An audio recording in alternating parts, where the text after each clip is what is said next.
Hey everybody, welcome to the SkyLounge, and this is Cruise Peruse, episode number 147, boys and girls. And, I'm going to start off on a bit of a somber news.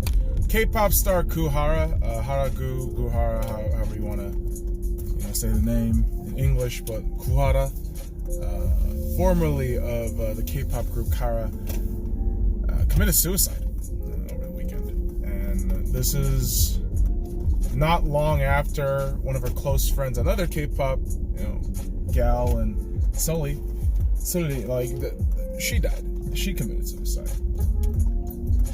And you know what?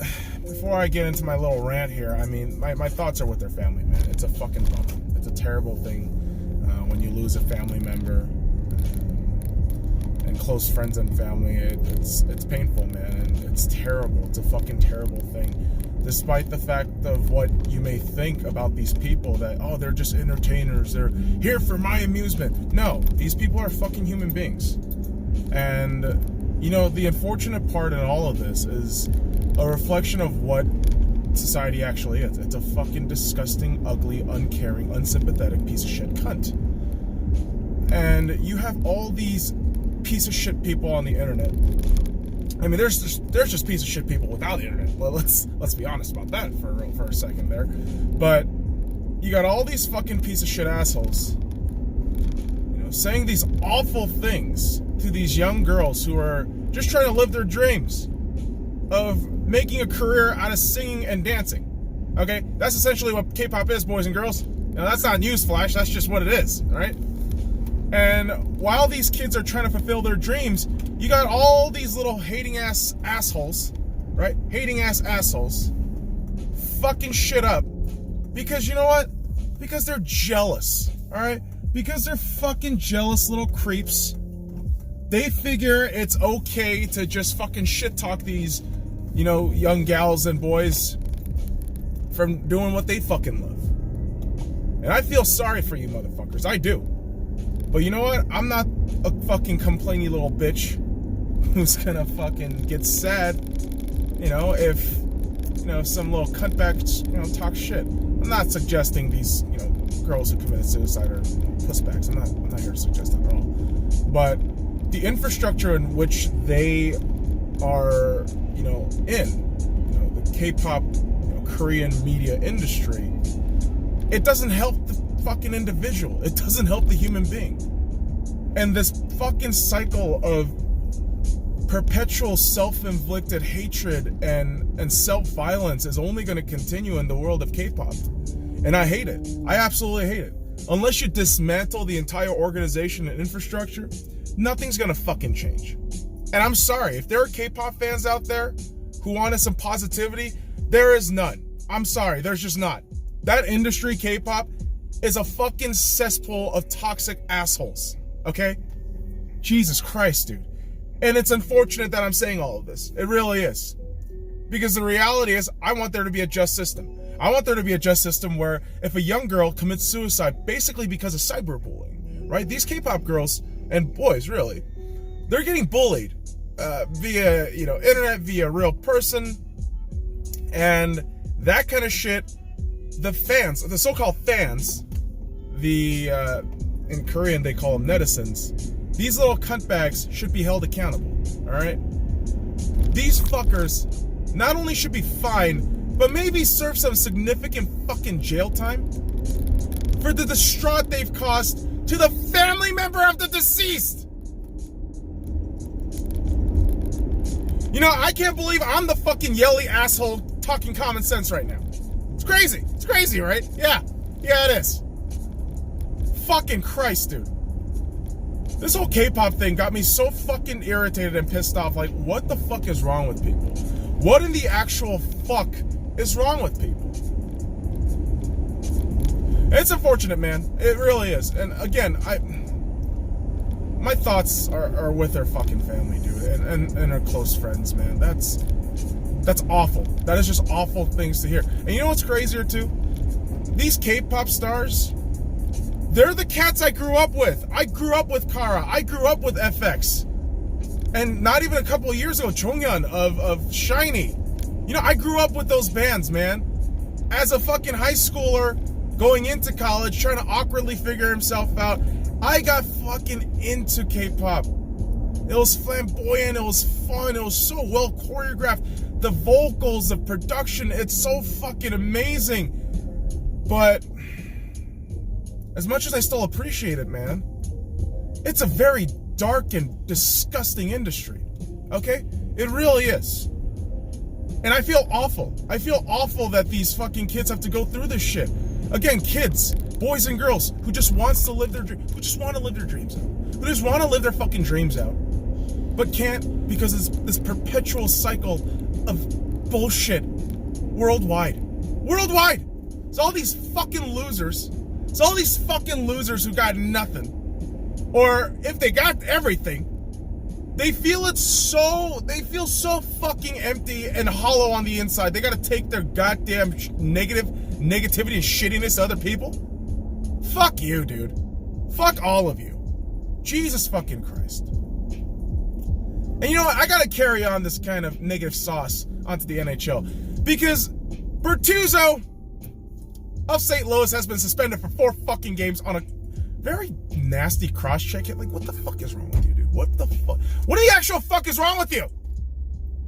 Do you want concussed and deceased players? Because that's how you get concussed and deceased players. You piece of shit. Oh my God. Yeah, I get it. The NHL is a very tough sport, but guess what, man? It could be played in also a very technical and fast and fun way. And not just apish fucking brutishness. Like, what the fuck is wrong with people, man? Oh, I gotta be a tough guy. That makes me cool. Like, all right, dipshit. If you surely think that, have fun. Have fun, you know, being in a team, you know, winning mentality. Being in a team first mentality. Yeah, have fun when you're in that fucking dumbass alpha brute mode. It's like Mike Babcock. So story goes around about Mike Babcock where he's basically playing mind games with rookies, right?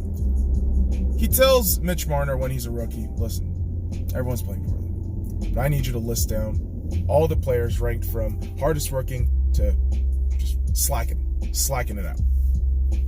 And Mitch Marner, of course, as a rookie, you know, puts his own name. He's a good kid. Mitch Marner's a good dude. All right, I may be saying this as a guy who likes Toronto, but Mitch Marner is a good dude, and I'm pretty sure at that point he's just thinking, "Damn it, man! Like, I don't want to come off as an asshole." And I'm, you know, I'm not gonna be, you know, Kanye West and just go ape and say, "Oh yeah, I'm the fucking best." No. So Mitch Marner does this shit, puts his name last, and ranks all his team members from first to last, which is himself. And Mike Babcock goes ahead and reads this fucking list to the entire team. So you're telling me you kept this guy for how long after that? Holy shit. Basically dismantles a locker room. You basically dismantle a locker room and expect things to turn out well? Yeah, that shit ain't happening. Right? That shit ain't happening, period. Because in sports ball, ladies and gentlemen, in the world of sports ball, right? If you lose the locker room, if you lose the goddamn locker room, if you lose your troops as a general, you are doomed to fail, no matter what. And I might be sounding, you know, melodramatic and shit, but that's the bottom line, dude. If you lose your locker room, if you lose your troops as the leader, you're fucked. Your ship is not gonna sail right. You are fucked. Okay? And you know what? This gives me more negative juice to carry on into fucking Premier League talk. Holy shit! So Premier League comes back this weekend. What the fuck are they doing? Yeah, so Premier League week comes back this weekend, and lo and behold, you have arguably two of the most uninspired fucking managers in the Premier League right now still having fucking jobs. All right? It's a fucking miracle that Ole Gunnar Solskjaer however the fuck you say his name, OGS, and Unai Emery still got a fucking job in the Premier League. It's a fucking miracle, okay? Because what I see in Manchester United is almost similar to Arsenal. But let me paint you this picture. Let me paint you the goddamn picture, all right? The picture goes as such. In Manchester United, you have a team, you fucking prick. You got a team where you got a bunch of young cats right now. You got a bunch of young cats, almost all under the age of 30, trying to figure out, you know, what style they're actually going to play, what the direction is actually going to be moving forward. And defensively, they're just inept as all hell. Let's be honest about this, United. Your defense is tatters, right? And you have finally gone through the cycle of, oh, you know, we're not going to keep long-term managers. We could still recycle them just like every other club. And now you're at this weird crossroad of, all right, do you keep Solskjaer or do you move on from him? Because you feel like you've done everything you can with him. And maybe I'm speaking based on my projections of how I view Unai Emery. But that's how I see Solskjaer. That's how I see Solskjaer right now. He doesn't have the locker room. The players don't really want to play for him. And some of the fucking contracts given out to these cats, like, questionable. Jesse Lingard, namely. The fact that you're not getting any production from him, I mean, yeah, you gave him a lot of money. It could be a mental thing, but you're also maybe not playing him up to his full potential in terms of position. Maybe he can go flat down the middle. Maybe. I don't know. I don't know the answer to that. I don't really know Manchester United. What I do know is they're stuck. They're stuck in this proverbial hill of, like, trying to keep going up, but they keep slipping, right? Trying to run up that hill, but you keep slipping 5-10 steps down, and you're figuring out, like, what the fuck are we doing wrong? And like I said, Arsenal, my football club, is in a very similar situation, where you have a manager who, for the life of anybody, he can't figure out his fucking tactics on a week-to-week basis, match-to-match basis, really. He plays annoyingly conservative to a fault, where low-ranked opposition, you know, objectively lowly ranked oppositions, takes care of our, you know, ploys and tactics defensively and offensively. Just every fucking facet of the game, they fuck us because we're just so blatantly fucking obvious and, you know, elementary. And this is the same jackass who has instilled his arrogant will towards this locker room that nobody is buying into his fucking words. Nobody is buying into his fucking planning or his ideas or his philosophy. And it is just a completely dead squad. I love my Arsenal Football Club, I do, but every time I watch them, I just figure, wow, this is the fucking employee who hates his goddamn job, but has to come over because, you know, you gotta get paid. Rent's gotta get fucking paid, you got other bills to pay, and goddamn food to put on the goddamn table. So both teams are in a rut. But my question is this: who gets sacked first? Who gets fired first? Is it Unai Emery, his stupid drawing ass, or Ole Gunnar Solskjaer with his stupid drawing ass? I mean, I don't even know, dude. United and Arsenal are both terrible, okay? They're both a fucking laughingstock of a football club. And it's funny because, you know, historically speaking, these two teams are giants, right? Giants. But when we, you know, get fixated on talking about history, we're going to be stuck and we become fossils, okay? That's what both these clubs are right now. It's unfortunate, but that's the way it is. That's just the way it is. Yeah, things will never be the same, but it's kind of the same because everyone's just drawing and tying games. Annoying, right? It is annoying. Well, what isn't annoying is how the internet just gives memes left and right based on just iconic moments and events in real life. And I gotta tell you, man, Elon Musk is a meme giver. Like, this man, willingly or unwillingly, is the giver of memes. All right. So this guy comes out with this concept plan. I mean, more or less, it's a real car, but he comes out with the Cybertruck car. I mean, the memes on this fucking thing were insane. I mean, it was beautiful. You know, the Halo, the Baby Yoda drawing, which that's already a grade A meme in itself to cap off the year. But, I mean, really, cap off the decade. Holy shit. Think about this, man. We're almost in 2020. And Elon Musk has been, honestly, the main guy in two critical memes of 2019. The weed meme and the Cybertruck meme. And we should thank our future galactic overlord, Elon Musk, for giving us free memes. Because we know in the future, right? In the future, memes are going to be worth more than houses. And space travel is going to happen via Tesla. Do I sound like I'm fucking crazy? I don't know. The world's already crazy enough. Maybe what I'm saying right now may just come through fruition in the near future. Are you a futurist? No. I just make fun of shit all the time while also observing all the bullshit that's happening around me. You know, I'm more of a plant. I photosynthesize. And I gather information and energy. That's what I do. That's what I do. Just like how MVPs do. MVPs in the world of sports, well,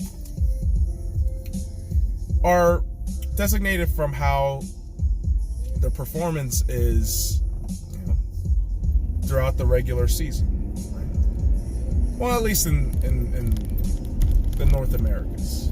At least the Americas. Right? Europe, I mean, if you involve football, it's a completely different fucking thing. And, you know, in the NFL, there's going to be the obvious, you know, matchup right now, tonight, the Rams and the Ravens, and MVP candidate Lamar Jackson versus, you know, potential MVP candidate Russell Wilson. You know, all these talks come to fruition. What I said about the MVP race in the NFL will also apply to the next thing I want to talk about. The MVP is more or less already a designated role, more or less cast and illustrated by the amount of media attention that the individual gets, and that's where you see the narrative play out. Like Lamar Jackson, I've already given up on Russell Wilson MVP. I already given up on that shit because I know everyone is going to bring up the Lamar Jackson beat Seattle in Seattle argument. I know everyone's going to bring up the fucking Patriots got beaten by Lamar argument. And yeah, if you watch any of ESPN, like even on a week where they're not broadcasting a Baltimore Ravens game, they're going to be talking about Lamar Jackson. So is CBS. So is NBC. So is Fox. And is it fair? No, not really. But just kind of how it goes. Just kind of how it goes. Like NBA fans, especially bronzexuals, will tell you flat out like, oh man, you know, LeBron James should have won MVP for 5 years straight. Some crazy shit like that. Right? And you know what? I get the argument. I do. And this is where that argument and frustration comes in with me and Russell Wilson, where I truly do think he is the MVP this season for the NFL, but more than likely, like I've said, all with the media narrative and how unexpected a second-year quarterback doing this is, it's really going to take everyone by, you know, quote-unquote surprise, and Lamar Jackson is probably going to win MVP, and I will sit here and just tell everybody I told you so. But in that same token, you know, you could say LeBron James, all that shit, but you know it wasn't going to happen because every year his name came up in the conversation of MVP, something new, something shinier happened. You know, Russell Westbrook, triple-double. Russell Westbrook's second triple-double, which, I don't know, doesn't really get talked about too much, but there you go. James Harden with all the fucking points and looks. Giannis Antetokounmpo, who, I mean, elevated his game to an enormous level within a span of what he was, there to do in Milwaukee. And then this year, you got a lot of talks, right? And to me, if the trend and narrative follows, I've already said this, I'm picking Luka Doncic for MVP. And you already see it. ESPN is going nuts. Fox loves it. I mean, I'm not going to lie to you. I love Luka Doncic, and I truly think he is deserving of MVP. And I'm not going to be surprised if he does win MVP. If he keeps healthy throughout the regular season and keeps posting up these ridiculous numbers. I mean, these absolutely ridiculous numbers for a second year. Nearing a triple-double average for the year. This guy is just unstoppable right now. And I think early season, plays and these media tensions are really going to shine at Luka Doncic, and he will win MVP. And I know a lot of people are going to save LeBron. I know a lot of people are going to, throw out names like Kawhi Leonard and all this shit. But just watch. It's going to be Luka Doncic. And, I air my grief out with the Lamar Jackson thing. I do. I honestly think, oh man, Russell Wilson absolutely deserves that MVP name more than Lamar Jackson, in my opinion. But I already know how the narrative's going to play out. This is kind of just obvious to me. And in the same boat, I cast Luka Doncic as MVP right now. But kind of in a weird way, I don't mind that Luka will get MVP. I wouldn't mind at all. I'd actually love it. I love Luka Doncic. That dude is fucking awesome to watch. Holy shit. Anytime you watch Luka Doncic play, he's 6'7" with jump shots, 3-point, an insane amount of range. He can play defense. He can make fucking passes and plays. Dude, Luka's everything. All right, right now, Luka is everything. And if he continues this up and stays healthy, Jesus Christ, he is going to win the MVP. It's going to be awesome. It's going to be awesome to watch. And I know, ironically speaking, I mean, when I say awesome to watch, this may not be the most awesome thing to watch. But on the Cruise Peruse, boys and girls, we discuss our honest feelings and opinions and just air it the fuck out. And just a little heads up with all the football shit, gonna be posting a Sky High episode number 30 later tonight. Probably gonna release it on midnight tonight, or technically tomorrow. So be on the lookout for that shit, boys and girls. But I'll go ahead and end it there. Follow me at the Sky Lounge, and all the links in the description below. Like, comment, subscribe for more daily contents.